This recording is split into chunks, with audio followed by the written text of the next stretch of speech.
எல்லாருக்கும் வணக்கம். எல்லோரும் நல்லா இருக்கீங்களா? மார்னிங் என்னோடய ரொட்டீன் எப்படி இருக்குன்னு பார்க்கலாம் வாங்க. காலைல எழுந்திரிச்சோன்னே பெட்டை மேக் பண்ணிவிட்டு நான் கீழே தம்பி தூக்கிட்டு வந்துடுவேன். கீழே வந்தோடனே தேவ்குட்டியை கொஞ்சம் நேரம் ப்ளேமேட்டில் போட்டோன்னா அவனும் விளையாண்டுட்டு இருப்பான். அந்த டைமில் நான் ஏதாச்சும் வேலை இருக்கா அப்படின்னு சொல்லிட்டு பார்ப்பேன். இன்றைக்கி பார்த்தா கிச்சன் ரொம்ப மெஸ்ஸியாக இருந்தது. அவருக்கு இன்றைக்கி ஒர்க் இருந்தனால காலைல தோசை மட்டும் ஊற்றி சாப்பிட்டுட்டு எல்லாத்தையும் அப்படி அப்படியே வச்சுட்டு போயிட்டார். ஆனால் பாத்திரம் கொஞ்சம் விளக்கி வச்சுட்டு போயிருந்தார். நான் எல்லாத்தையும் எடுத்து வச்சுட்டு ஃபுல்லாக எல்லாத்தையும் க்ளீன் பண்ணிகிட்டு இருந்தேன்.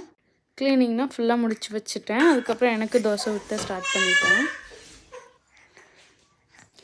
ஆல்ரெடி தேங்காய் சட்னி வச்சுருந்தது இருந்துச்சு. ஸோ அதனால் பெருசாக எந்த வேலையும் இல்லை. தோசை மட்டும் ஊற்றி சாப்பிட்டுக்கிட்டேன்.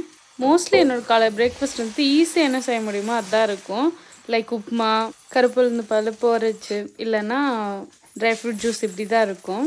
நானும் சாப்பிட்டு தேவ்குட்டி கூட கொஞ்சம் நேரம் விளையாண்டுட்டு இருந்துட்டு அவனையும் தூங்க வச்சுருவேன். மார்னிங் டைம் எனக்கு இப்படி தான் போகும்.